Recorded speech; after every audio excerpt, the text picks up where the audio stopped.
The ground trembled beneath her as Sophie's small fingers clawed desperately at the thick mud encasing her body.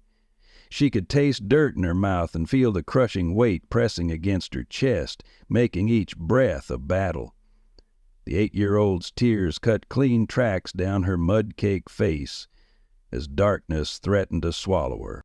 "Help!" she screamed, but her voice was swallowed by the earth.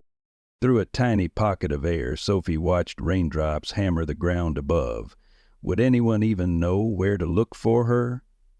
The mudslide had come so suddenly, sweeping her away from the path like a rag doll. As consciousness began to fade, Sophie's mind drifted to Max. His warm brown eyes, his sandy fur, the day she had saved him. Was this how he had felt? Dangling from that cliff edge, terrified and alone? In the dimming light of her awareness, Sophie heard something. Scratching, digging, a desperate whine followed by determined barking. Then darkness took her. Leave a like and share your thoughts in the comments along with the city you're watching from. Now, let's continue with the story. Sophie Miller had never known a life without animals. Even before the accident that took her parents 2 years ago, the little girl with blonde pigtails and curious blue eyes had been more comfortable in the company of creatures than people. Now, living with her grandmother Martha in their small, weathered house on the edge of town, animals were her escape from the painful memories and pitying glances that followed her everywhere. Martha Miller had once been the most respected dog trainer in 3 counties. Old-timers still spoke of her uncanny ability to communicate with even the most difficult animals. These days, Martha's hands shook with age and illness, her once strong body confined to a wheelchair. The multiple sclerosis had progressed rapidly after her daughter's death, as if grief had accelerated the disease. Still, Martha's eyes remained sharp and knowing, especially when watching her granddaughter with Max. Max was a magnificent German shepherd with intelligent brown eyes and a coat the color of wheat fields in late summer. He had been a gift from Sophie's parents just weeks before the car crash that took them forever. What most people didn't know, what only Martha recognized, was the small white patch on Max's chest that made him imperfect by show standards. It was shaped like a perfect little star, and Sophie thought it was the most beautiful marking in the world.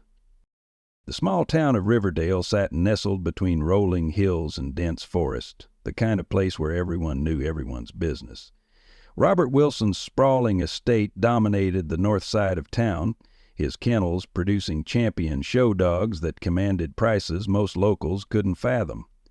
He looked down on the Millers' modest existence with barely concealed disdain, particularly their attachment to a flawed animal like Max. Dr. Sarah Thompson ran the town's only veterinary clinic, a sanctuary for Sophie, who volunteered there after school. The kind-hearted vet had recognized something special in the quiet child, a natural ability with animals that couldn't be taught. And then there was Michael Davis, the quiet drifter, who had arrived in town just as the spring rains began. Something about his eyes reminded the older folks of Sophie's father, though no one could quite place why. He kept to himself, taking odd jobs and watching the townspeople from a distance, drawn to Riverdale by forces he himself didn't understand. The day that changed everything began like most spring days in Riverdale, with rain. Not the gentle, nurturing kind that coaxed flowers from the soil, but the angry, pounding kind that battered rooftops and turned dirt roads into muddy rivers. Sophie stood at her bedroom window, watching lightning crack across the gray sky as Martha called her down for breakfast. "Storm's getting worse," Martha remarked, her weathered hands struggling to pour orange juice into Sophie's favorite cup, the one with paw prints that her mother had given her. "Best stay inside today." But staying inside was never an option when Max began his peculiar pacing by the door, his nails clicking rhythmically against the worn floorboards. Sophie knew that pattern. Something was wrong. "Grandma?" "Max is worried about something," Sophie said, pulling on her yellow raincoat. Martha looked up, recognizing the serious expression on her granddaughter's face. After 30 years of training dogs, Martha knew better than to dismiss an animal's instincts. "Take the walkie-talkie," Martha conceded, knowing Sophie would go with or without permission. "First sign of trouble, you call me." Sophie and Max ventured into the storm, the rain immediately soaking through her jeans despite the protection of her coat. Max led the way, occasionally looking back to ensure she followed, his body tense with purpose. They headed toward Crescent Ridge, a steep formation that bordered the eastern edge of town, far from their usual walking paths. The muddy terrain made the climb treacherous, but Sophie trusted Max implicitly. Halfway up, the piercing sound of a distressed animal cut through the storm's roar. Max broke into a run, with Sophie scrambling to keep up. When she finally reached him, her heart sank. Another German shepherd, larger than Max, with a sleek black and tan coat, was clinging desperately to the ridge's edge. A recent landslide had carved away part of the cliff, leaving the dog stranded on a narrow ledge that was rapidly crumbling beneath its weight. "Stay, Max!" Sophie commanded, inching closer to the edge. The trapped dog growled, teeth bared in fear. Sophie froze, remembering her grandmother's teachings. "Fear makes any animal dangerous, Sophie. Respect it, but don't mirror it." Sophie pulled the walkie-talkie from her pocket. "Grandma, there's a dog trapped on Crescent Ridge. He's going to fall if we don't help him." Martha's voice crackled through the static. "I'm calling Dr. Thompson. Get back from the edge, Sophie." But Sophie could see the ledge deteriorating with each passing second. "There's no time, Grandma." Sophie removed her raincoat, laying flat on her stomach to distribute her weight. Slowly she inched toward the frightened animal, speaking in the soft, melodic tone Martha had taught her to use with nervous dogs. "It's okay, boy. I'm here to help you. I won't hurt you." The dog's growling subsided, replaced by a pitiful whimper as another chunk of earth fell away beneath him. Sophie was close enough now to see the fear in his eyes, the same fear she imagined Max had felt when he'd been abandoned. With trembling hands, Sophie extended her raincoat, hoping the dog would grip it with his teeth. "Grab on, boy. Please." For a heart-stopping moment, the dog just stared at her. Then, as if understanding, he clamped his jaws around the offered fabric. Sophie began to pull, her small body straining with the effort. "Max, back up!" she called. Max retreated, allowing Sophie room to crawl backward, slowly dragging the other dog to safety. Just as the animal's front paws reached solid ground, the ledge completely gave way, crashing into the ravine below. The rescued dog collapsed in exhaustion, his body trembling. Sophie was checking him for injuries when she heard tires on gravel and looked up to see Dr. Thompson's truck arriving, followed closely by Robert Wilson's luxury SUV. Dr. Thompson rushed to Sophie's side, medical bag in hand. "Sophie Miller, you are either the bravest or most foolish child I've ever met," she said, quickly examining the rescued dog. "That's my dog," Robert Wilson announced coldly, stepping from his vehicle. His expensive boots were immediately soiled by the mud. "Kaiser escaped during the storm. I'll be taking him now." Sophie stood protectively over the trembling animal. "He was trapped on the ledge. He almost died." Wilson's face remained impassive. "Animals escape. It happens. Now step aside." "Did you even look for him?" Sophie demanded, anger rising in her chest. A flicker of discomfort crossed Wilson's face before his expression hardened again. "What I do or don't do with my animals is none of your concern, little girl." Dr. Thompson intervened, her voice firm. "This dog needs medical attention, Mr. Wilson. I'm taking him to my clinic. You can collect him there once he's stabilized." As they carefully loaded the injured dog into Dr. Thompson's truck, Sophie couldn't help but notice how Wilson barely glanced at the animal. Max pressed against her leg, a silent comfort in the continuing rain. "You did good, Sophie," Dr. Thompson whispered, helping her into the truck. "Real good." 3 days after the rescue, Sophie sat cross-legged on the floor of Dr. Thompson's clinic, watching the German shepherd, now known simply as Duke, sleep in his kennel. His condition had stabilized, though the deep gash on his hind leg required daily cleaning and fresh bandages. Sophie had been there each day after school, reading to him from her favorite animal books while Max lay nearby keeping a watchful eye. "She's responding well to you," Dr. Thompson observed, checking Duke's vitals. "Better than he responds to me, that's for sure." Sophie beamed with pride. "Grandma says animals know who really cares about them." The bell above the clinic door jangled, and Robert Wilson strode in, his expensive cologne momentarily overpowering the antiseptic smell of the clinic. Sophie instinctively moved closer to Duke's kennel. "I've come for my dog," Wilson announced, barely acknowledging Sophie. "I have a potential buyer interested in his bloodline, assuming he's still intact." His eyes darted to Dr. Thompson, who crossed her arms defensively. "Your dog has a name," Sophie said quietly. "It's Duke." Wilson gave her a condescending smile. "His registered name is Champion Wilsondale's Kaiser the Fourth, and he's worth more than most houses in this town, little girl." Dr. Thompson's jaw tightened. "Mr. Wilson, I was actually hoping to discuss Duke's situation with you privately.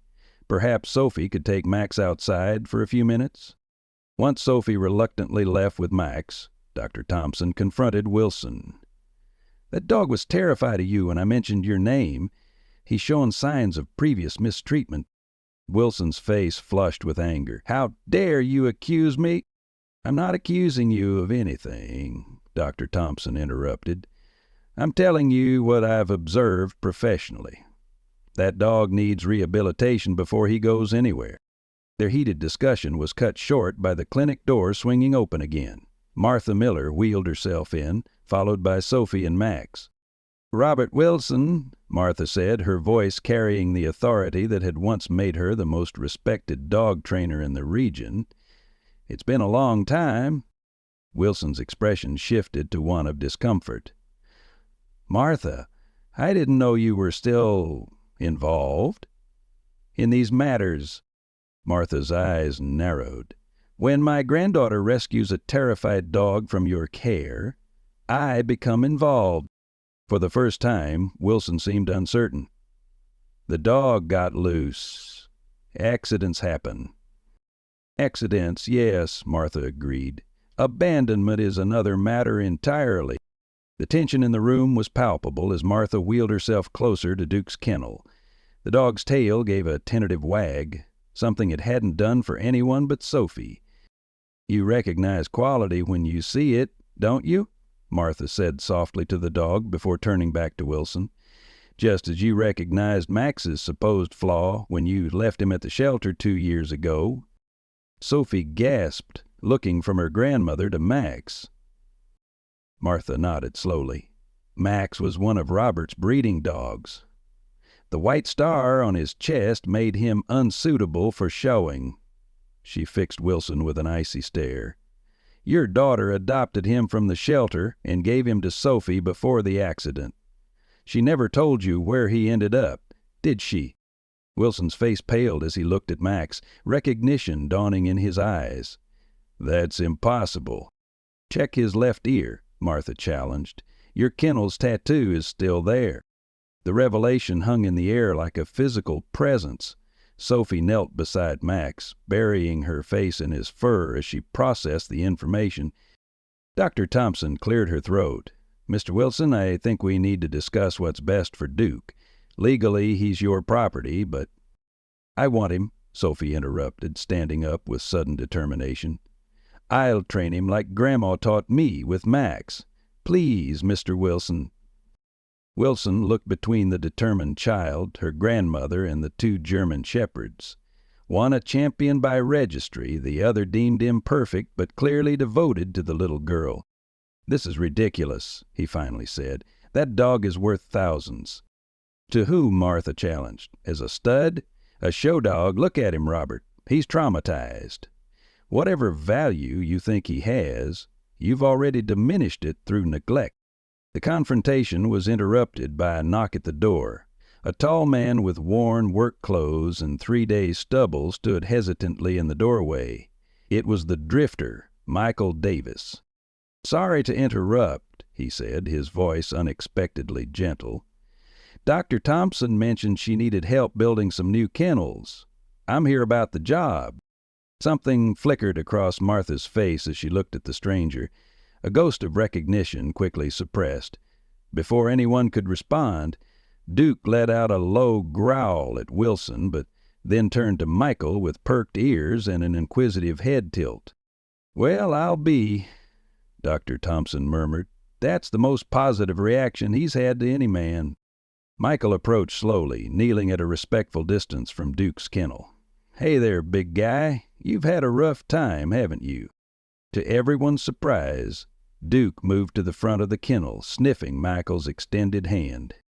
Wilson watched the interaction with narrowed eyes. "This changes nothing. The dog is still mine, and I'll be taking him. I just need a few days to arrange appropriate transportation." He turned to leave, pausing at the door. "And I'd advise you all to remember that a dog is legally property, not a person. Sentimentality doesn't change that fact." After he left, an uncomfortable silence filled the clinic until Martha spoke.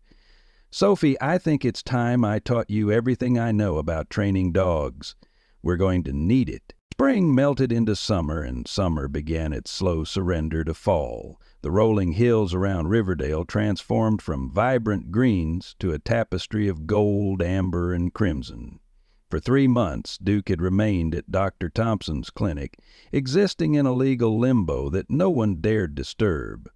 Robert Wilson had not returned to claim him, though his lawyer occasionally called with vague mentions of arrangements being made. Dr. Thompson, recognizing the healing that was happening, conveniently misplaced paperwork and cited medical concerns whenever pressed. Every day after school, Sophie would arrive at the clinic with Max faithfully at her side. Under Martha's guidance, transmitted through Sophie's gentle hands and voice, Duke was transforming. The frightened, aggressive dog that had almost fallen from the cliff was now responding to basic commands, making eye contact, and even allowing people other than Sophie to touch him. His physical wounds had healed, leaving only a jagged scar on his hind leg to remind them of that stormy day on Crescent Ridge. "Sit, Duke," Sophie commanded softly one September afternoon, holding a treat just above his nose. Duke complied immediately, his eyes fixed on Sophie with complete trust. "Good boy. Now stay." She backed away, placing the treat on the floor halfway between them. Duke watched the treat longingly, but remained seated, his tail sweeping the floor in anticipation. "He's getting it," Michael observed from where he was repairing a kennel door. In the months since his arrival, he had become a fixture at the clinic, his skilled hands turning Dr. Thompson's cramped facility into a more functional space. The kennels he built were spacious and thoughtfully designed, giving the animals room to move while keeping them secure. "Grandma says he's the smartest dog she's ever seen besides Max," Sophie replied proudly. "Release." At her command, Duke gently took the treat, then returned to sit at her feet. Sophie rewarded him with enthusiastic praise and scratches behind his ears. Martha's health had been declining steadily since midsummer. The days when she could actively demonstrate training techniques were growing fewer, replaced by afternoons in her wheelchair, watching Sophie apply her lifetime of knowledge. Martha's tremors had worsened, and she tired easily now, often falling asleep in her chair while Sophie read aloud from her grandmother's dog training journals. "You're a natural, Sophie," Michael commented, closing the toolbox. "Your grandmother must be proud." Sophie beamed at the compliment. There was something about Michael that made her feel safe. Perhaps it was the careful way he moved around the animals, or how he listened intently when she talked about school. Dr. Thompson had given him the small apartment above the clinic in exchange for his help, and his presence had become a comfort to both humans and animals alike. "Grandma says I have the gift," Sophie replied, a hint of sadness in her voice. "But she's been teaching me everything faster now, like she's worried she'll forget things." Michael's expression softened. "Your grandmother is a remarkable woman. People in town still talk about how she could calm any dog, no matter how troubled. "She doesn't go into town much anymore," Sophie said, scratching Duke behind the ears. "The wheelchair makes it hard, and she gets tired." A comfortable silence fell between them as Sophie continued working with Duke. Michael found himself watching her with an odd sense of familiarity that had been growing stronger each day. Something about the way she tucked her hair behind her ear, or the determined set of her jaw when concentrating, tugged at memories just beyond his reach. Dr. Thompson entered the room, clipboard in hand, breaking the moment. "How's our boy doing today?" "He's mastered stay with food distractions," Sophie reported proudly, "and he didn't growl at all when Mr. Peterson came to drop off his cat." Dr. Thompson smiled, making a note on her clipboard. "That's excellent progress. I think he might be ready for some public interaction soon." She hesitated, then added, "Sophie, there's something we need to discuss. Robert Wilson called again today." Sophie's face fell, her arms instinctively wrapping around Duke's neck. "He's not taking him. He's claiming he has a buyer," Dr. Thompson said gently. "Someone from out of state who breeds German shepherds for police work." "But Duke is afraid of loud noises," Sophie protested, "and he hates being alone. He'd be miserable." Michael stepped forward. "Sarah, legally speaking, has Wilson actually provided any documentation proving ownership? Registration papers, vet records, anything?" Dr. Thompson's eyebrows raised slightly. "Actually, no. He keeps saying his assistant will bring them by, but it hasn't happened." "Then maybe it's time to consider that he might not have them," Michael suggested, his voice careful but firm. "A registered show dog would have paperwork, lots of it." Sophie looked between them, hope flickering across her face. "What does that mean?" "It means," Dr. Thompson said slowly, "that we might have grounds to question his claim if this goes to court. But, Sophie, legal battles can be ugly and expensive." The conversation was interrupted by the clinic's front door opening. Mrs. Jenkins, the director of Riverdale's small nursing home, peered in with an apologetic smile. "I'm so sorry to interrupt, but I was wondering if the therapy dog program was still happening this week. Our residents have been looking forward to it." Dr. Thompson looked momentarily flustered. "Oh, Mrs. Jenkins, I completely forgot. Our usual therapy dog handler called in sick, and I haven't been able to find a replacement." Sophie stood up straighter. "Duke and Max could do it. We've been practicing." Dr. Thompson looked skeptical. "Sophie, therapy work requires certified dogs.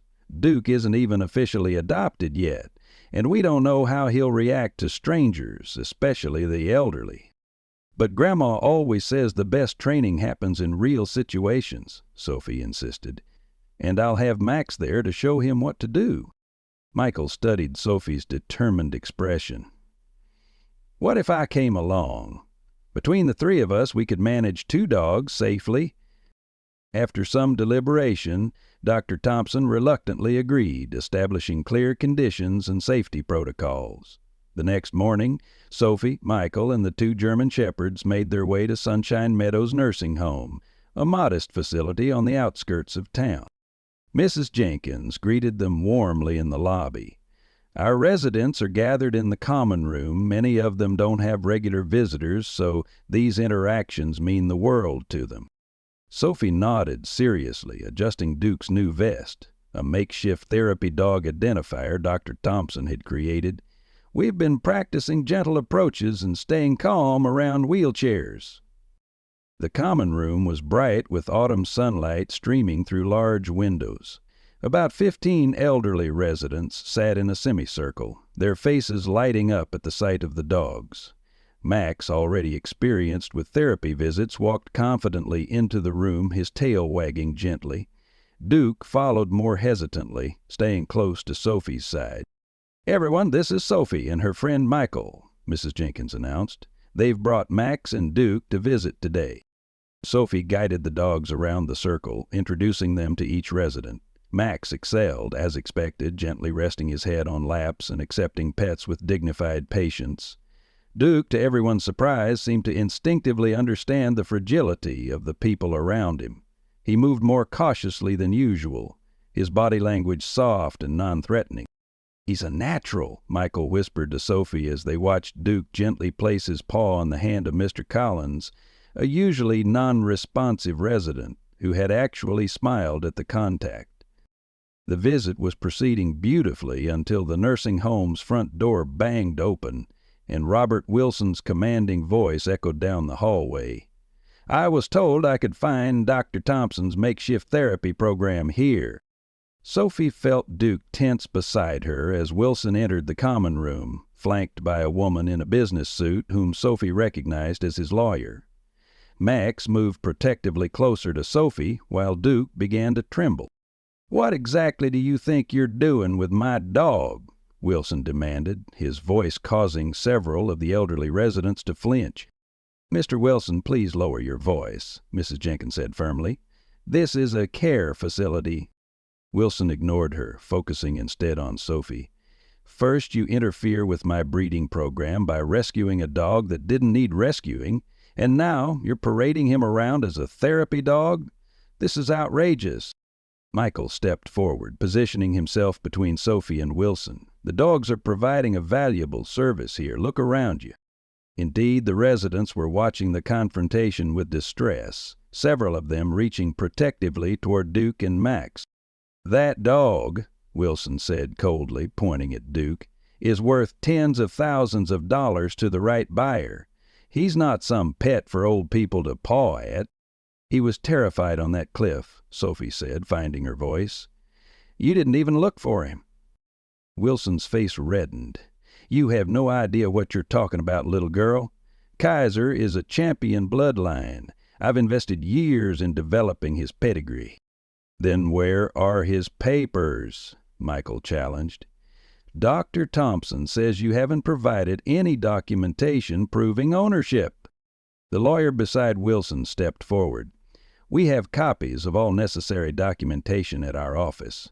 Mr. Wilson is prepared to file a formal complaint for conversion of property if the dog isn't returned immediately."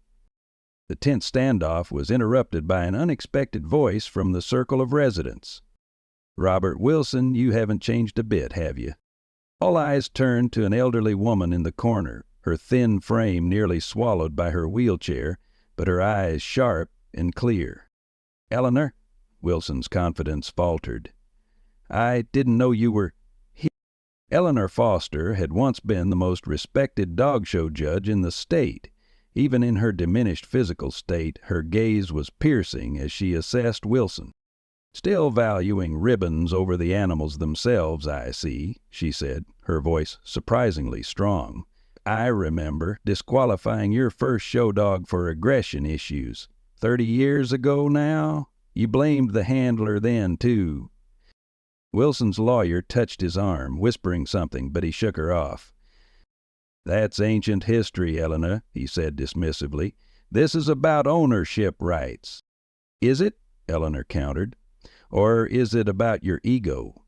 I've been watching these dogs for the past hour. That one," she pointed to Duke, "shows clear signs of previous mistreatment, flinches at sudden movements, anxiety around men, especially you." Several other residents murmured in agreement, the atmosphere in the room shifting as the elderly group collectively sided with Sophie and the dogs. "This is absurd," Wilson sputtered. "You can't possibly determine a dog's history from an hour of observation." "I judged dogs for 40 years, Eleanor replied evenly. "I know fear when I see it, just as I recognize a natural handler when I see one." Her gaze shifted to Sophie, softening. "This child has a gift that can't be taught." Throughout the exchange, Sophie had been whispering reassurances to Duke, who had stopped trembling and was now standing calmly beside her despite Wilson's presence. The transformation wasn't lost on those watching. Mrs. Jenkins stepped forward. "Mr. Wilson, I must ask you to leave. You're disrupting our program and upsetting our residents." Wilson looked around the room, suddenly aware that he had no allies here. With a last cold glare at Sophie, he turned to his lawyer. "File whatever paperwork is necessary. I want that dog back by the end of the week." After he stormed out, an uncomfortable silence filled the room until Mr. Collins, who rarely spoke, cleared his throat. "That man," he said slowly, "should not have dogs." The tension broke as several residents chuckled in agreement. Eleanor motioned for Sophie to come closer. "Your grandmother is Martha Miller, isn't she?" When Sophie nodded, Eleanor smiled. "I thought so. You have her hands. Gentle but firm. She was the best trainer I ever knew." "She's been teaching me," Sophie said proudly, "but she's been sick lately." Eleanor nodded thoughtfully. "When you see her, tell her Eleanor Foster says it's time to open the cedar chest. She'll understand." Sophie didn't know what that meant, but she nodded seriously, tucking the message away. As the visit concluded, Michael helped Sophie gather the dog's things, both of them aware that Wilson's threat loomed over them. "What are we going to do?" Sophie asked quietly as they walked back to the clinic. "He's going to take Duke away." Michael's jaw set with determination. "Not if I can help it. I think it's time to find out exactly what's in your grandmother's cedar chest." The first signs of the coming storm appeared 3 days after the confrontation at the nursing home. Dark clouds gathered on the horizon, heavy and ominous, as meteorologists issued warnings about the potential for severe weather. Riverdale had seen its share of autumn storms, but this one promised to be exceptional. A convergence of weather systems bringing the threat of torrential rain to already saturated ground. Sophie stood at the kitchen window, watching the distant lightning flicker across the darkening sky.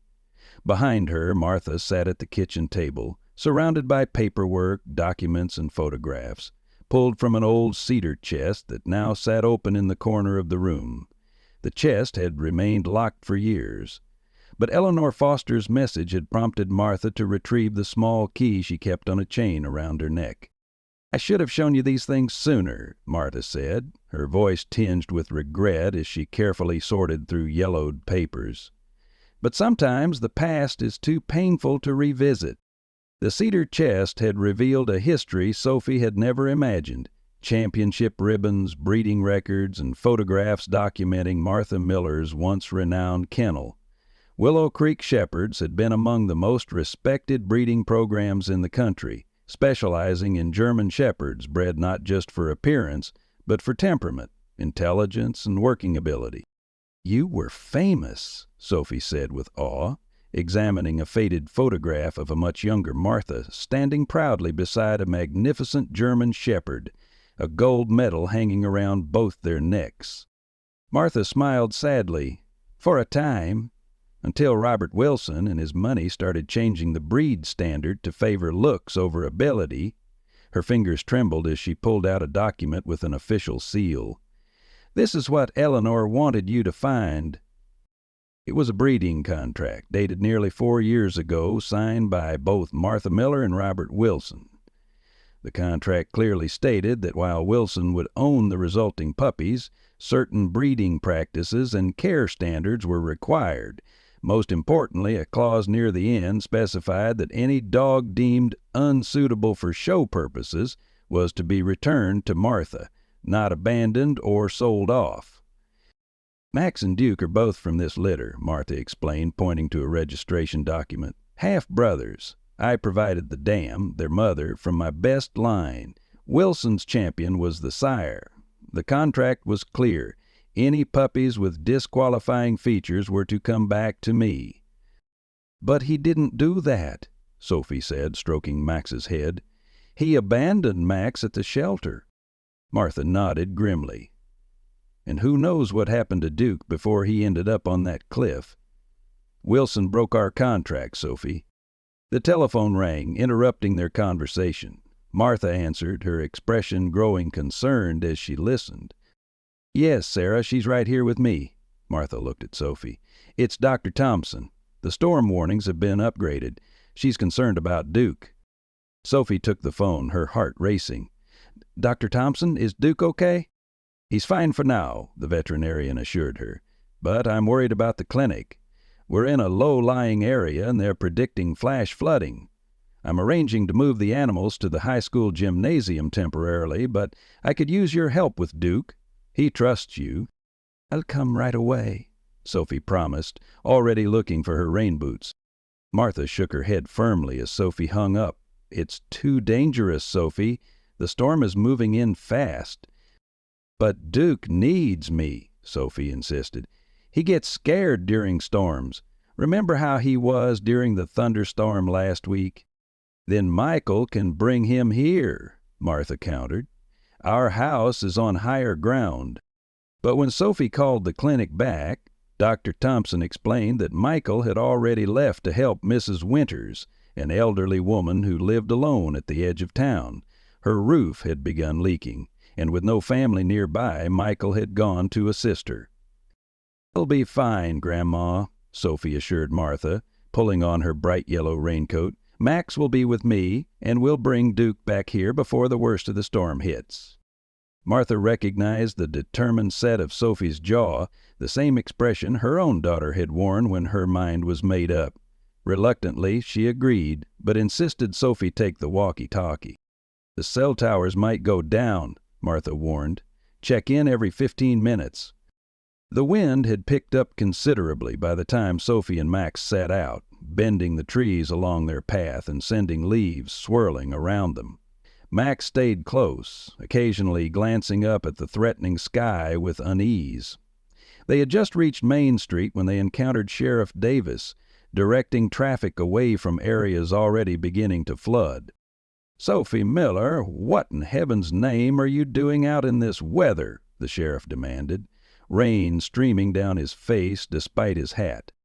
"Going to help Dr. Thompson with the animals," Sophie explained, raising her voice over the wind. "Duke gets scared during storms." The sheriff frowned. "The creek's rising fast. Dr. Thompson's already started evacuating the clinic. You head straight there and straight back, you understand, no detours." Sophie promised and continued on, Max trotting faithfully beside her. By the time they reached the clinic, rain was falling in sheets, and the nearby creek had swollen to twice its normal size, lapping dangerously close to the road. Inside, Dr. Thompson was efficiently directing volunteers who were loading crated cats and small dogs into vehicles. Duke, still kenneled, was barking anxiously, his eyes fixed on the door as if waiting for Sophie. "Thank goodness," Dr. Thompson sighed upon seeing them. "Duke's been inconsolable. We've got most of the animals moved already, but he wouldn't let anyone near his kennel." Sophie went directly to Duke, speaking softly through the kennel door. His barking stopped immediately, replaced by a whine of recognition as his tail began to wag. "It's okay, Duke," she soothed. "We're going to take you somewhere safe." With Sophie's help, they managed to secure Duke on a leash and load him into the back of Dr. Thompson's SUV along with Max. The plan was simple. Dr. Thompson would drive them to Sophie's house, then return to help with the remaining animals. They had just pulled away from the clinic when Dr. Thompson's radio crackled to life. The sheriff's voice cut through static, reporting that Elm Street Bridge was now impassable due to rising water. "That cuts off our direct route to your house," Dr. Thompson said grimly, wiping condensation from the windshield. "We'll have to go around through the north side of town." The detour took them past the nursing home, where staff were busy moving residents to the facility's second floor. Through the rain-streaked window, Sophie spotted Mrs. Jenkins directing the evacuation with calm efficiency. On impulse, she asked Dr. Thompson to stop. "I just want to make sure they're okay," Sophie explained. "Eleanor helped us with the papers for Duke." Dr. Thompson hesitated, checking the time. 5 minutes, Sophie. The storm's getting worse by the minute." Sophie left Max and Duke in the car and dashed through the rain to the nursing home entrance.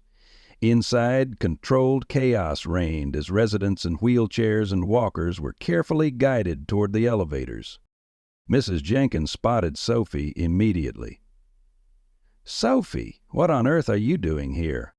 "I wanted to make sure everyone was okay," Sophie explained, scanning the room for Eleanor. "Where is Miss Foster?"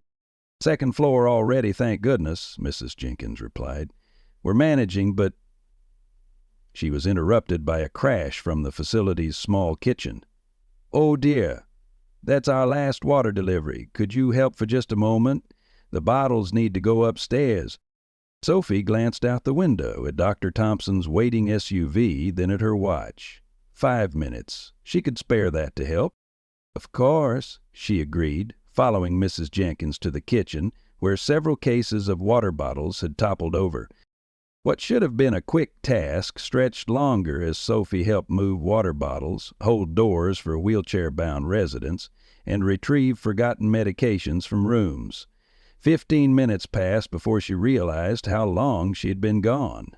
Through the window she could see the storm had intensified dramatically, the parking lot now partially flooded.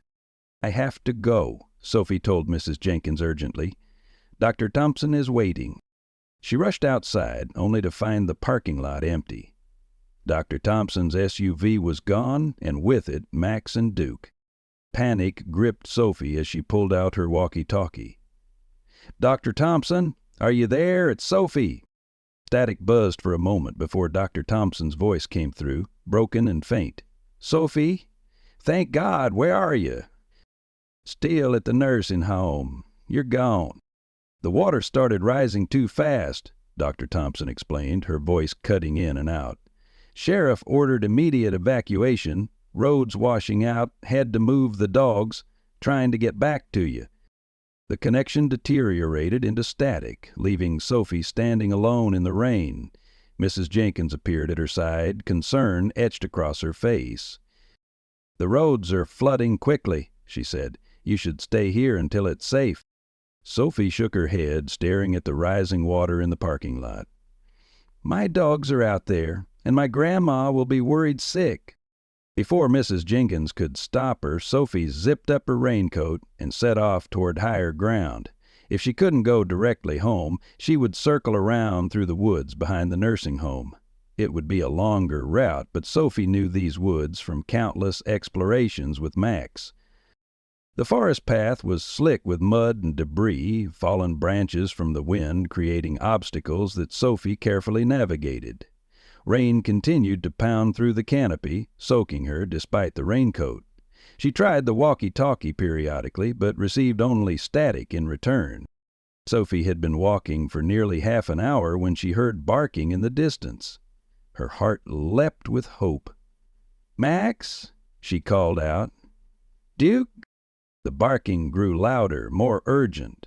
Sophie changed direction, heading toward the sound. Through the curtain of rain, she finally spotted a familiar form, Max, soaking wet and covered in mud, but unmistakably her Max.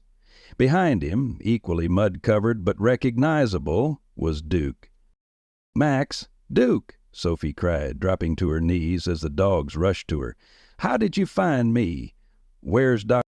The dogs were alone, no sign of the veterinarian or her vehicle. Max whined anxiously, tugging at Sophie's sleeve with his teeth, a behavior he exhibited when he wanted her to follow him. "What is it, boy? Is someone in trouble?" Max barked once, then turned and began moving back the way he had come, pausing to ensure Sophie was following. Duke stayed close to Sophie's side, occasionally glancing behind them nervously. Sophie followed Max deeper into the woods, away from the path she knew. The ground began to slope upward, which she took as a good sign. Higher ground meant safety from the rising waters. After several minutes of difficult hiking, they reached a small clearing where the remains of an old hunting cabin stood, partially collapsed. "Hello?" Sophie called out, approaching cautiously. "Is anyone here?" A weak voice responded from inside. "Help, please." Sophie pushed aside a fallen door to find an elderly man lying on the floor, his leg trapped beneath a collapsed beam. It was Mr. Crawford, a local hunter known for his solitary habits. "Mr. Crawford, what happened?" "Came to check." "My cabin," he gasped, his face pale with pain. "Roof gave way. Can't move." Sophie tried to lift the beam, but it was far too heavy for her small frame. She reached for her walkie-talkie, but the fall had damaged it. The screen was cracked and unresponsive. "I'll go get help," she promised.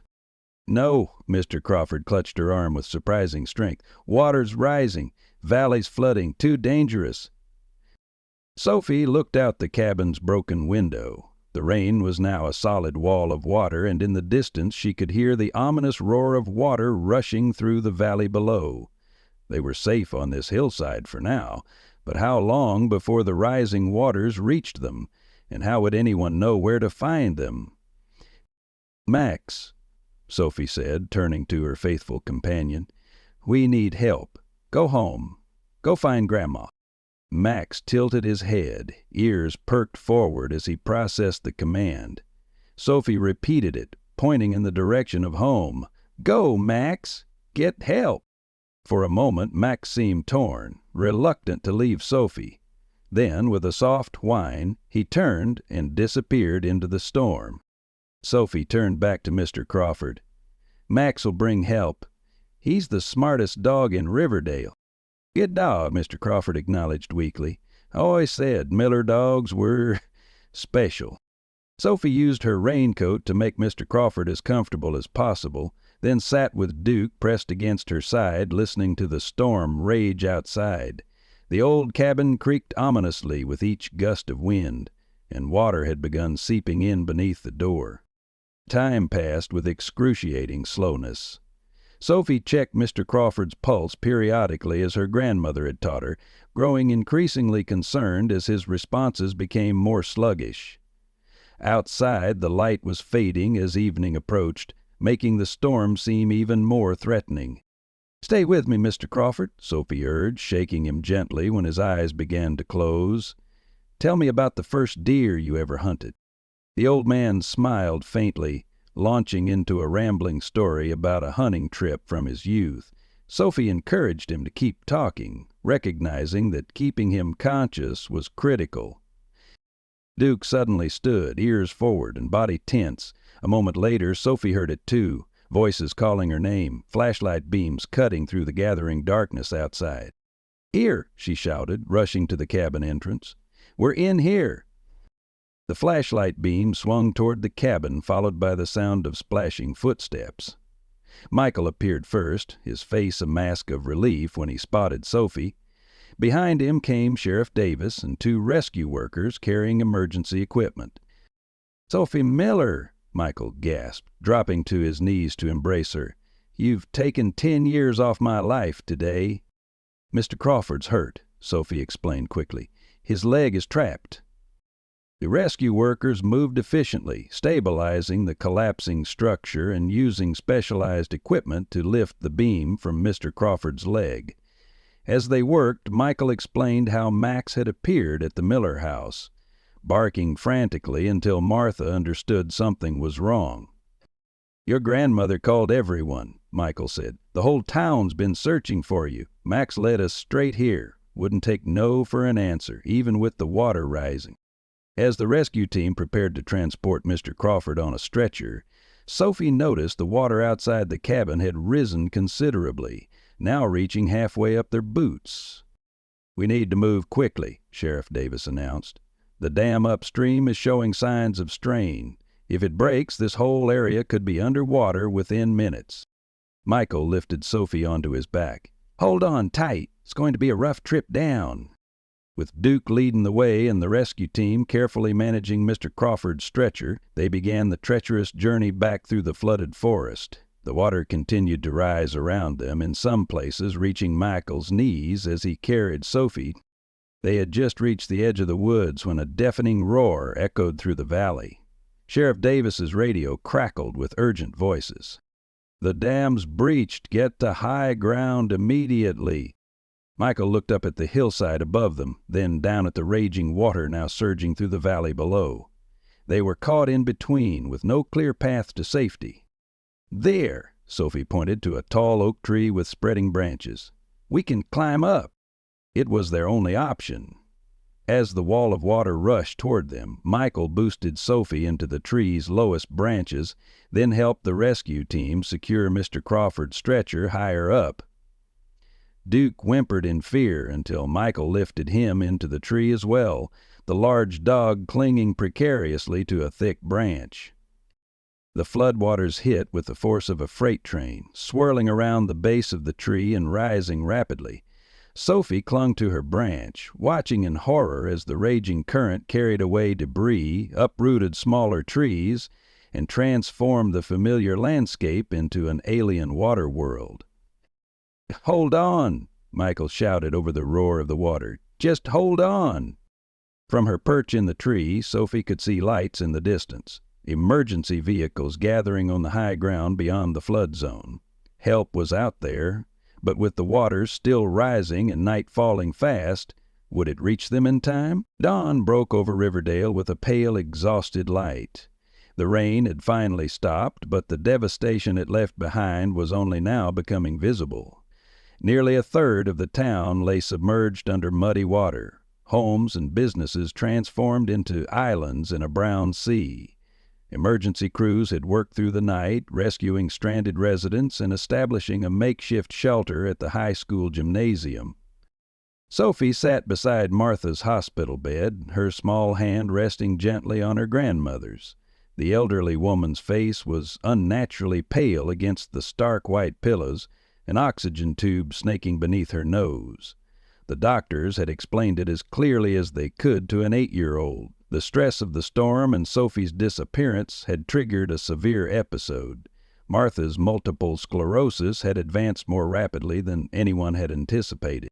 "She was so worried about you," Dr. Thompson said softly from the doorway. The veterinarian looked as exhausted as everyone else, her clothes still bearing the mud stains from yesterday's rescue efforts. "When Max showed up without you, she tried to go searching herself. Her wheelchair got stuck in the mud, and she fell trying to get out of it." Sophie's eyes welled with tears. "Is she going to be okay?" Dr. Thompson sat beside her, choosing her words carefully. "Your grandmother is very sick, Sophie. The doctors are doing everything they can, but her condition is serious." Outside the hospital room, Max and Duke lay patiently in the hallway, special permission granted for their presence due to the extraordinary circumstances. Both dogs had refused to leave Sophie's side since the rescue from the tree, where they had huddled together for hours until a National Guard helicopter had finally reached them. Michael appeared at the doorway, his face haggard but his eyes gentle. He had not left the hospital since their arrival, maintaining a silent vigil in the waiting room when he wasn't checking on Sophie. "Any change?" he asked quietly. Dr. Thompson shook her head. "Still unconscious, but stable for now." Michael nodded, then turned to Sophie. "The sheriff wants to talk to you when you're ready. Mr. Crawford's family is here, too. They'd like to thank you." Sophie looked reluctant to leave Martha's side, but Dr. Thompson encouraged her. "It might do you good to step out for a little while. I'll stay with your grandmother." In the hospital waiting room, Sheriff Davis was deep in conversation with a thin man in an expensive but rumpled suit. As Sophie approached with Michael and the dogs, she recognized Robert Wilson's lawyer, though Wilson himself was nowhere to be seen. "There she is," the sheriff said with a warm smile. "The hero of Crescent Ridge." Sophie blinked in confusion. "I'm not a hero. I just got stuck in a tree."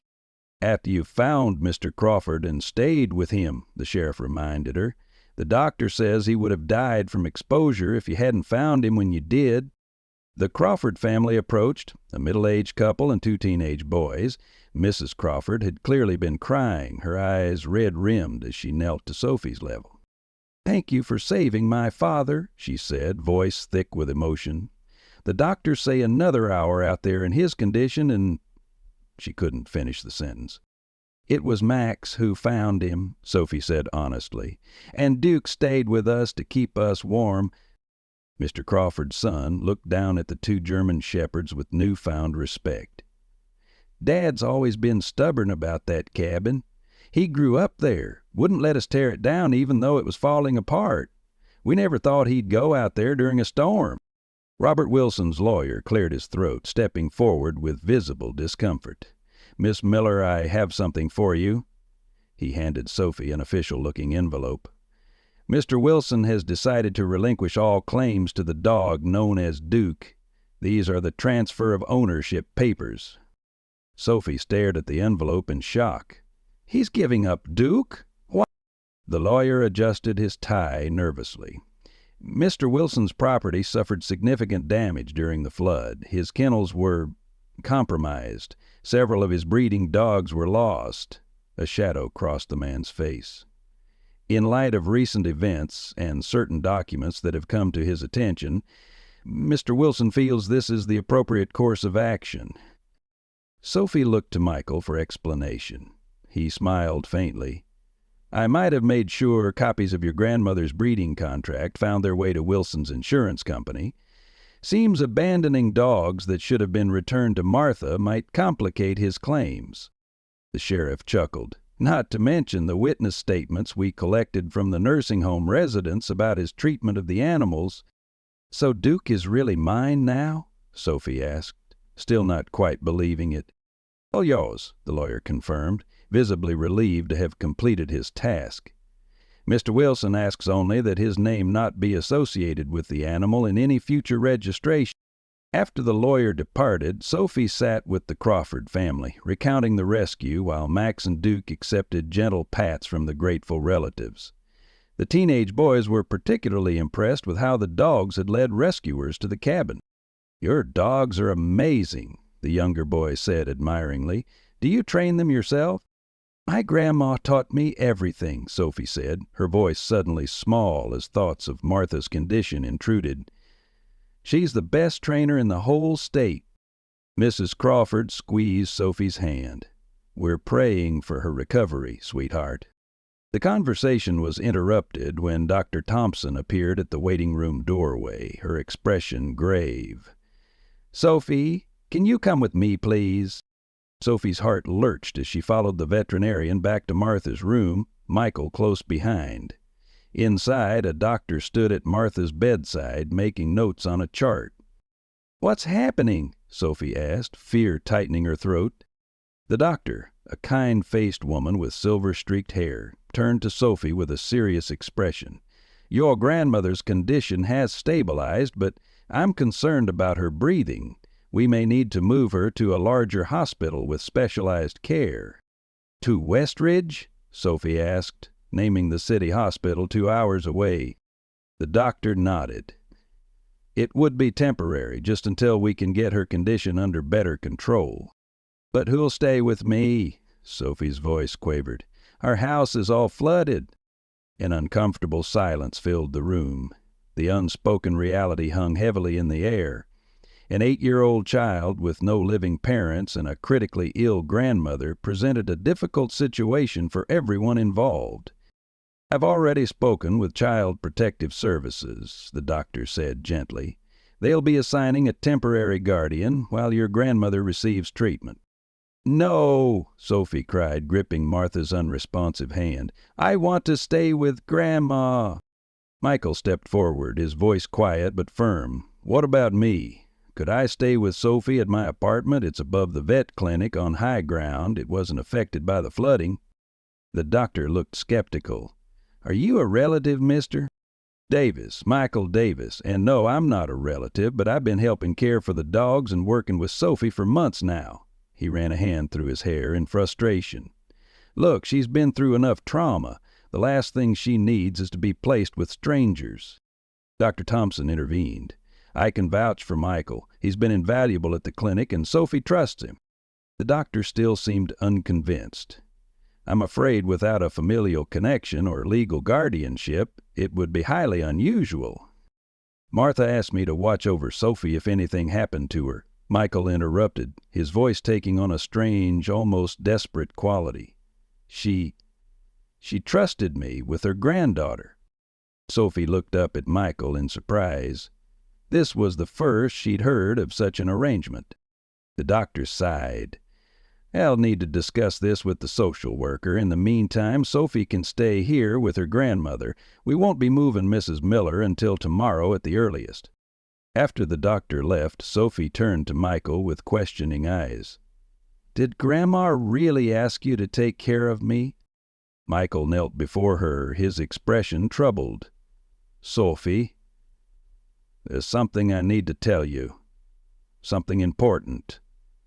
He took a deep breath. "I've been having memories about you, about your mother." "You knew my mom?" Sophie whispered. Before Michael could respond, a nurse rushed into the room. "She's waking up. Mrs. Miller is regaining consciousness."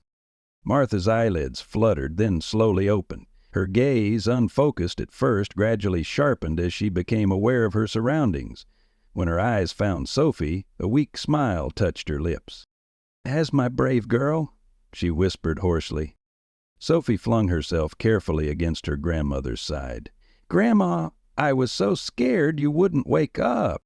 Martha stroked Sophie's hair with trembling fingers, then froze as her gaze shifted beyond Sophie to Michael, who stood awkwardly by the door. The recognition in her eyes was immediate and unmistakable. "Jack?" The name escaped Martha's lips as little more than a breath. "Is it really you?" Michael stepped forward, his face a complex mixture of emotions. "I haven't been called that in a long time," he said quietly. "Not since the accident." Sophie looked between them in confusion. "Grandma, who's Jack?" Martha's eyes filled with tears as she reached a shaking hand toward Michael. "Sophie, sweetheart," she said, her voice breaking. "This is your father." The hospital room fell silent, save for the steady beeping of Martha's heart monitor. Sophie stared at Michael, or Jack as her grandmother had called him, her mind struggling to process the impossible revelation. Her father was dead. He had died with her mother in the car accident 2 years ago. Everyone had told her so. "That's not true," Sophie finally whispered, backing away from both of them. "My dad died. You can't be him." Michael's eyes were filled with a pain so raw and deep that even in her confusion Sophie could see it was genuine. "I didn't die in that crash, Sophie," he said gently. "But I was injured. My head, my memory. When I woke up in the hospital, I didn't know who I was." Martha reached weakly for Sophie's hand. "I thought we'd lost him too, sweetheart. The police told us no one could have survived that wreck. Your mother—" her voice broke momentarily. "Your beautiful mother was gone instantly, but they never found your father's body." "Because I wasn't there," Michael explained, keeping his distance, sensing Sophie's need for space. "I was thrown clear of the car into the ravine. Some hikers found me days later, barely alive. By then the funeral had already happened." Sophie's mind was racing. She looked at Michael more closely now, at the shape of his jaw, the color of his eyes, the way his forehead creased when he was concerned. Had there been clues all along? Was that why she had felt so safe with him from the beginning? "If you're really my dad," she said, her voice small but challenging, "why didn't you come find us before? Why didn't you know me when you came to town?" Michael moved closer, kneeling to be at her eye level. "The doctors called it retrograde amnesia. I remembered how to talk, how to function, but nothing about my identity. Nothing about my life before waking up in that hospital." His voice wavered. "They called me John Doe at first, then I chose Michael Davis when I was released. I've been drifting ever since, taking odd jobs, following feelings. Something kept pulling me east, but I didn't know what." "It was the dogs," Martha said suddenly. Both Sophie and Michael turned to her. "Jack, your father, helped me train the dogs before you were born, Sophie. He had a gift with them, especially the German shepherds. I always believed it was that connection that drew him back here, even without his memories." Before Sophie could respond, the door opened and Dr. Thompson entered, followed by a stern-looking woman in a business suit who introduced herself as Mrs. Reynolds from Child Protective Services. "I understand there's been quite a revelation," Mrs. Reynolds said, looking between Michael and Sophie with professional detachment. However, we have protocols that must be followed. Without documentation confirming identity and parental rights, I can prove who I am," Michael interrupted. "DNA testing, fingerprints, whatever it takes. And while that process unfolds, which could take weeks, the child must be placed in appropriate care," Mrs. Reynolds continued, unmoved. Sophie felt panic rising in her chest. "I want to stay with my dad," she insisted, the word dad feeling strange, yet somehow right on her tongue. Max and Duke, sensing her distress, moved protectively closer to her. Martha struggled to sit up in her bed, her determination momentarily overriding her weakness. "I have the paperwork," she said, "in the cedar chest. There's a folder with Jack's documents, birth certificate, driver's license, photos. I kept everything after the accident." Mrs. Reynolds remained skeptical. "Even with documentation, there are procedures." The conversation was interrupted by a commotion in the hallway. Eleanor Foster appeared in the doorway, her wheelchair pushed by a nursing home attendant. Despite the evacuation and chaos, the elderly woman looked remarkably composed, her sharp eyes taking in the scene before her. "Martha Miller," she announced, wheeling herself into the room without waiting for permission. "I've been trying to reach you since I heard about your collapse." Her gaze shifted to Michael, and her eyebrows rose. "Well, well, Jack Miller in the flesh. I'd know those eyes anywhere. Your mother's eyes." Michael stared at Eleanor in confusion. "You knew my mother?" "Knew her. I judged her first dog show in 1965, Eleanor replied briskly. "Remarkable woman, Elam Miller. And you're the spittin' image of her." She turned to Mrs. Reynolds. "I don't know what bureaucratic nonsense you're spouting, but this man is Jack Miller, Martha's son-in-law and Sophie's father. I'd stake my reputation on it." Mrs. Reynolds seemed taken aback by Eleanor's certainty. "You understand that personal testimony isn't sufficient for—" "Oh, for heaven's sake," Eleanor interrupted. "The cedar chest Martha mentioned. I know exactly what's in it because I helped her preserve those documents after the accident." She fished in her handbag and withdrew a small key. "I kept a duplicate key in case Martha ever needed it. The chest should have birth certificates, marriage license, and family photographs. That should be enough to at least grant temporary custody while formal identification proceeds." Dr. Thompson stepped forward. "I can go to the Miller house immediately and retrieve these documents, if that would help." Martha sank back against her pillows, the burst of energy fading as quickly as it had come. "The house might be flooded," she said weakly.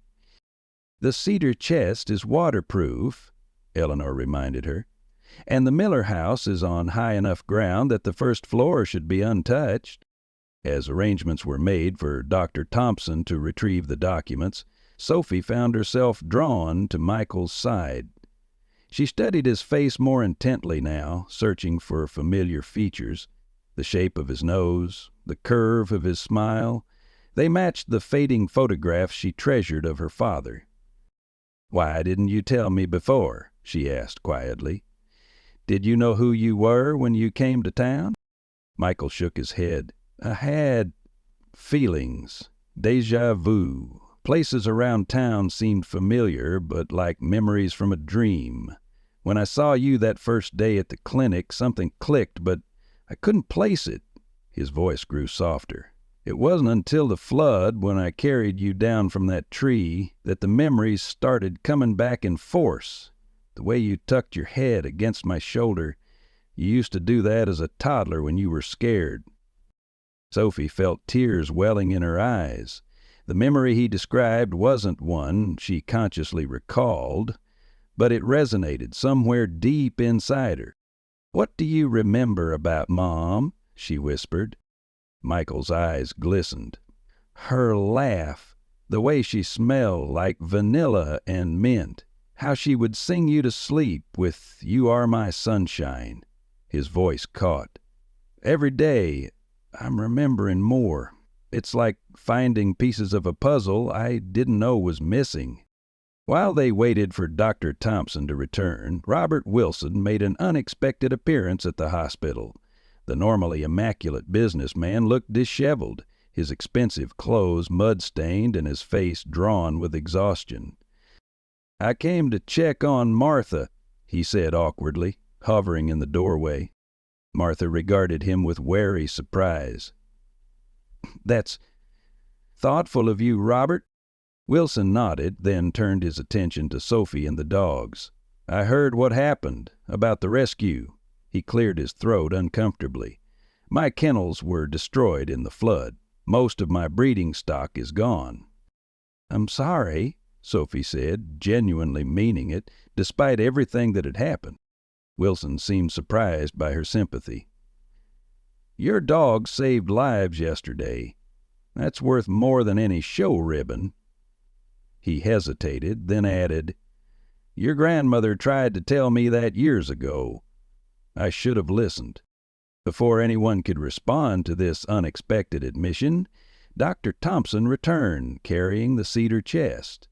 It was indeed undamaged, its contents preserved despite the flooding that had affected many homes in Riverdale. With Martha's direction, they opened the chest and found the folder Eleanor had mentioned. Inside were Jack Miller's birth certificate, his marriage license to Lisa Turner, Sophie's mother, and photographs documenting their life together, including several of Jack with a newborn Sophie. Mrs. Reynolds examined the documents carefully, comparing the photos to Michael's face. "There's certainly a strong resemblance," she conceded, "and the timing aligns with your story of amnesia following the accident." "The chest contains more than just documents," Martha said. "Jack, look in the small envelope at the bottom." Michael found the envelope and opened it with trembling hands. Inside was a plain gold wedding band and a worn leather wristband. "Your wedding ring," Martha explained, "and the bracelet Lisa made for you when you were dating. They were recovered from the accident scene." Michael slipped the wristband onto his wrist, his fingers tracing the faded pattern that had once been bright and clear. The simple action seemed to unleash another flood of memories, and he closed his eyes, momentarily overwhelmed. "I proposed to her at the old oak tree by the lake," he said quietly. "She was wearing a blue dress with white flowers. She laughed when I knelt because I was so nervous I dropped the ring in the grass. We spent 10 minutes searching for it." Martha's eyes filled with tears. "You never told anyone that story, not even me." Mrs. Reynolds watched this exchange, her professional detachment visibly softening. "These documents are compelling, but we'll still need official verification. DNA testing, fingerprinting." "I understand," Michael nodded. "I'll do whatever's necessary, but please, don't separate us while we wait for the results." Robert Wilson, who had been observing silently, suddenly spoke up. "I can vouch for Jack Miller. I knew him before the accident." All eyes turned to Wilson in surprise. "You knew my dad?" Sophie asked. Wilson nodded uncomfortably. "We weren't friends. Quite the opposite, in fact. We had disagreements about dog breeding practices. Your father was Martha's protege, believed in the same old-fashioned methods she did." He looked directly at Michael. "You once told me I'd ruin the breed if I kept prioritizing appearance over temperament. It was at the Eastland Dog Show, spring of 2016. Michael's brow furrowed as another memory surfaced. "You had a German shepherd that snapped at a judge. You blamed the handler." Wilson's face reddened, but he nodded. "That's right. Not my finest moment." Mrs. Reynolds sighed, looking between all the parties. "Given the circumstances and the community testimony, I'm willing to grant temporary joint custody to both Martha Miller and Jack Miller, pending official verification of identity." She turned to Michael with a stern expression. "But you'll need to remain in Riverdale, maintain stable employment, and check in regularly with my office."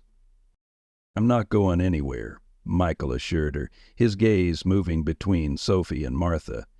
"Not ever again."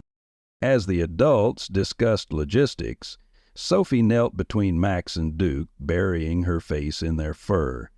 "Did you know?" she whispered to Max. Is that why you trusted him right away?" Max whined softly, pressing closer to her. Whether the dog had somehow recognized her father or simply trusted his scent and manner, Sophie would never know for certain. But in her heart, she believed the bond between her father and the dogs had somehow bridged the gap that memory loss had created.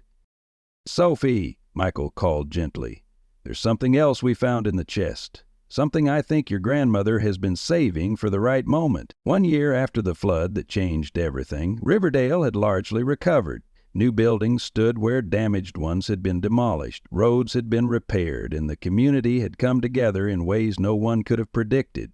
The physical scars were healing, but it was the less visible transformations that truly marked the town's rebirth.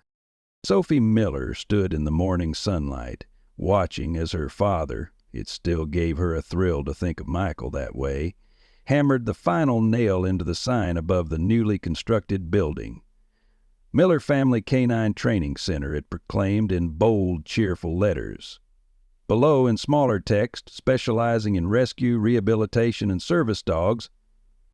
"What do you think, kiddo?" Jack asked, stepping back to admire his handiwork.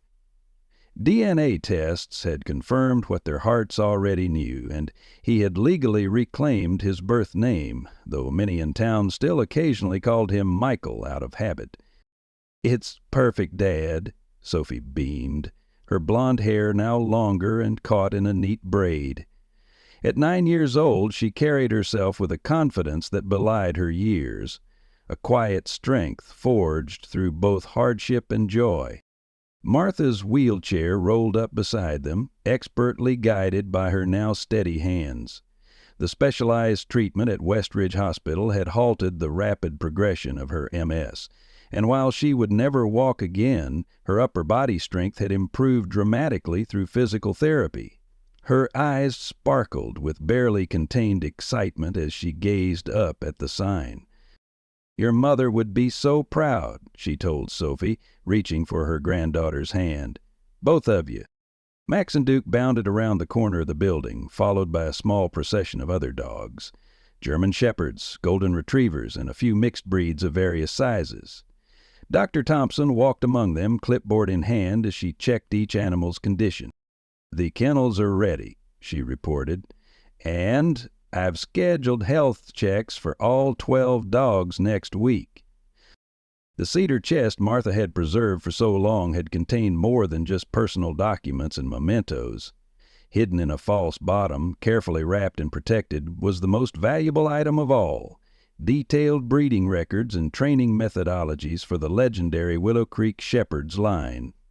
These weren't just pedigrees, they were Martha's life's work, a comprehensive approach to breeding and training dogs not just for show, but for service.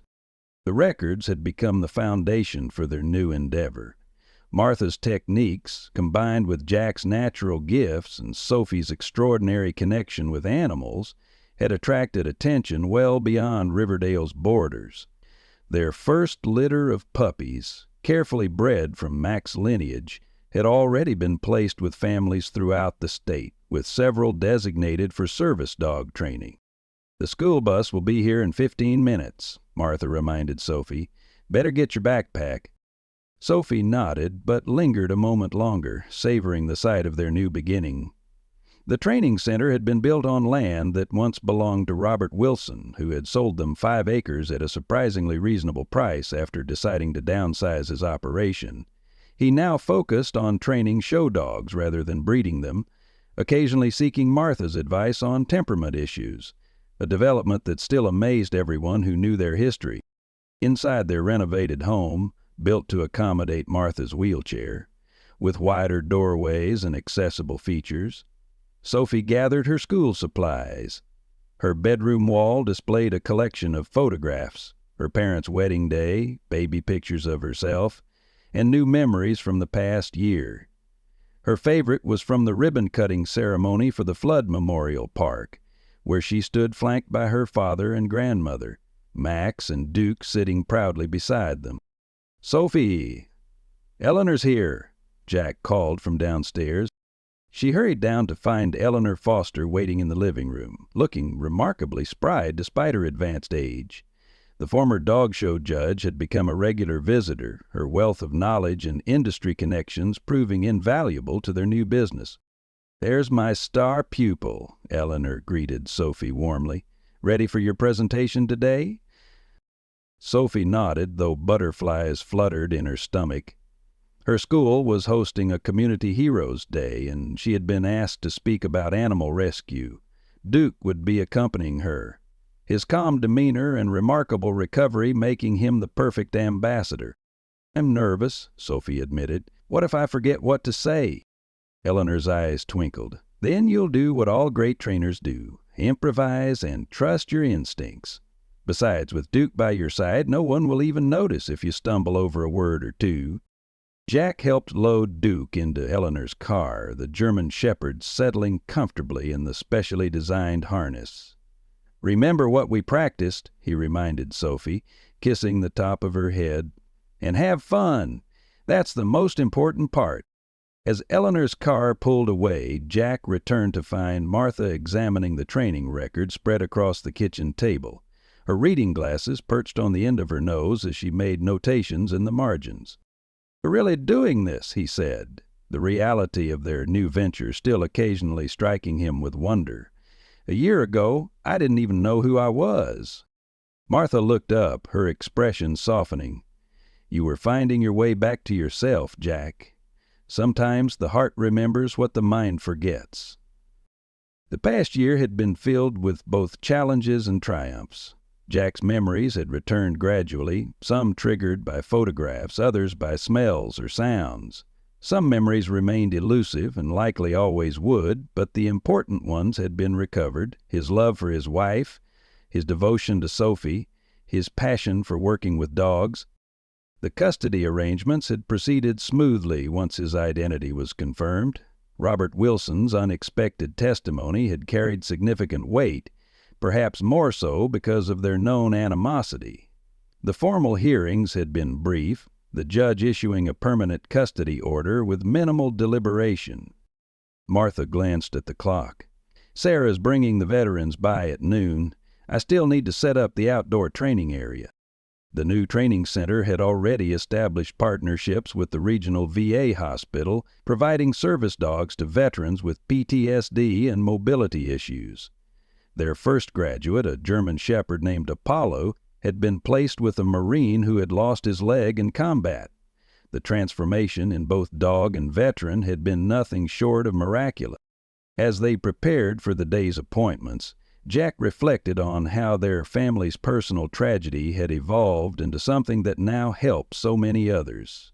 The breeding program that had once been Martha's closely guarded secret was now being shared, its methods refined and expanded through collaboration with veterinarians and animal behaviorists. At the ribbon-cutting ceremony last month, Dr. Thompson had summed it up perfectly. "Sometimes what we lose returns to us in unexpected ways, multiplied and transformed." Meanwhile, at Riverdale Elementary School, Sophie stood at the front of the gymnasium, Duke sitting attentively beside her as she addressed her schoolmates and their parents. "A year ago, during the big flood, many people and animals needed help," she began, her initial nervousness fading as she found her rhythm. "Duke and Max, my German Shepherds, showed me that sometimes the ones who need saving end up saving others." She explained how dogs could be trained to provide different kinds of assistance, from emotional support to practical help with everyday tasks. When she demonstrated Duke's ability to retrieve dropped items and open doors, the audience broke into spontaneous applause. "The most important thing about training service dogs," Sophie explained, channeling her grandmother's wisdom, "is understanding that every dog is different. You have to see what they're good at, not try to make them be something they're not." From the back of the room, Mrs. Jenkins from the nursing home beamed with pride.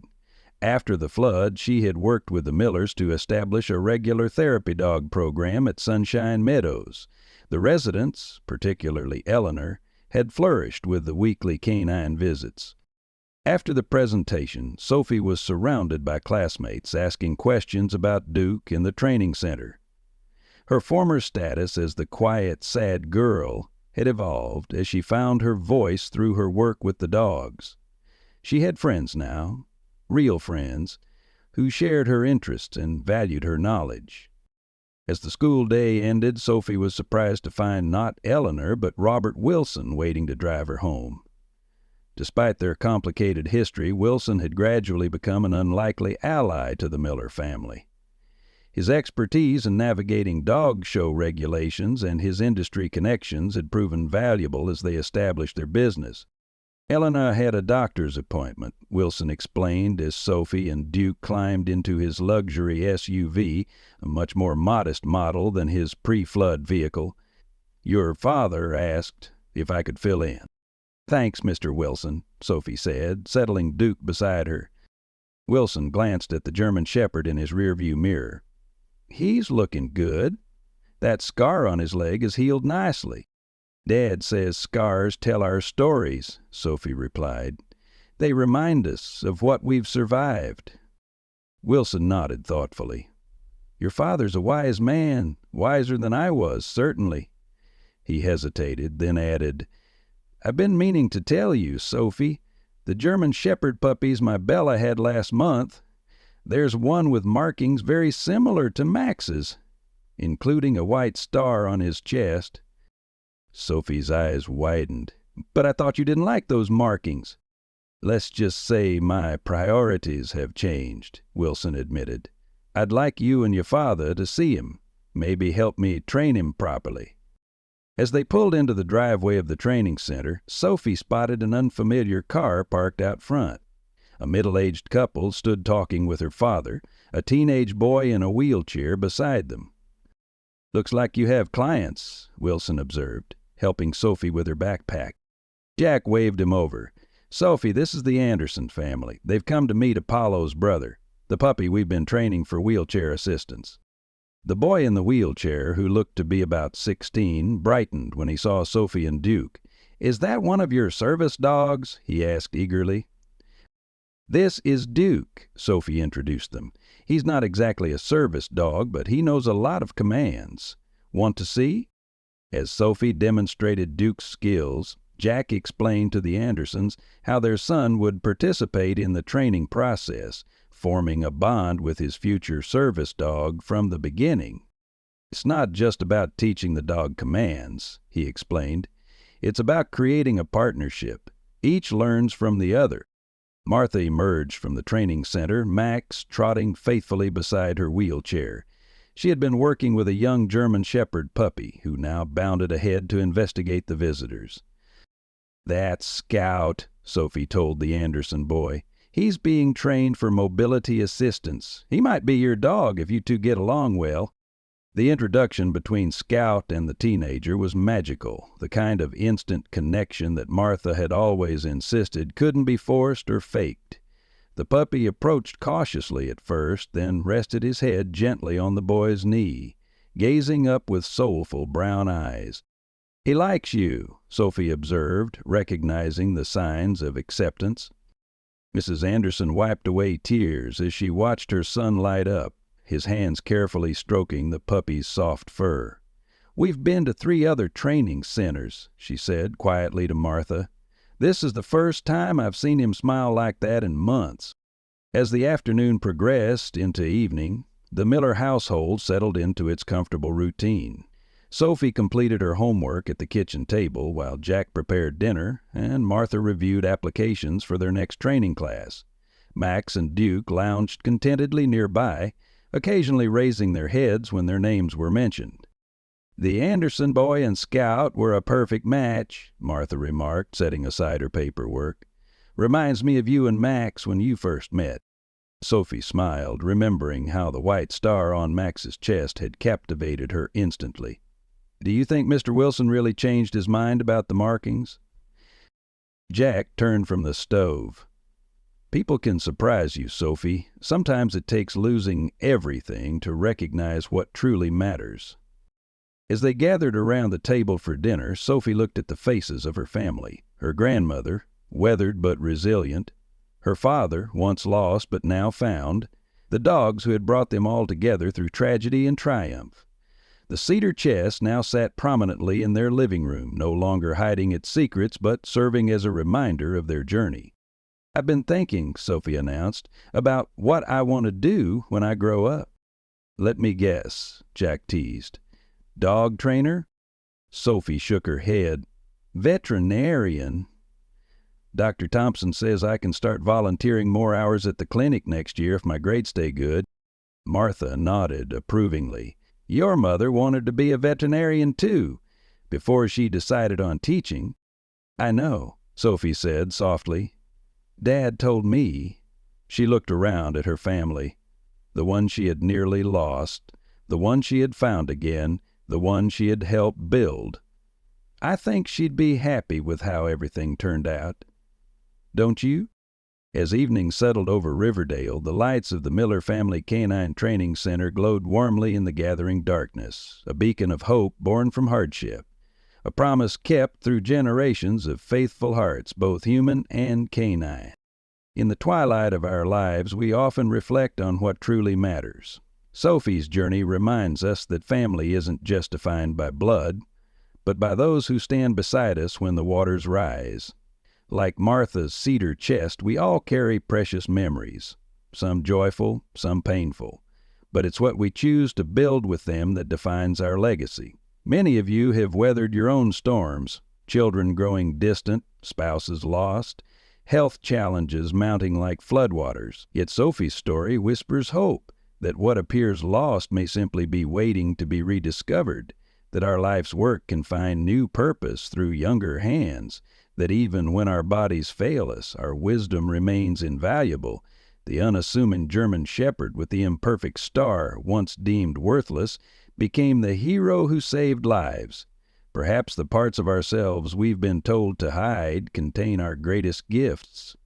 As the Miller family rebuilt from tragedy, they didn't just restore what was lost, they created something more beautiful, more purposeful. And isn't that what we all hope for? That our struggles, our love, our knowledge will ripple outward, touching lives long after our own stories end? I hope you enjoyed today's story. Subscribe to the channel so you don't miss more stories like this. Leave a like and comment below what you thought of the story. See you in the next video.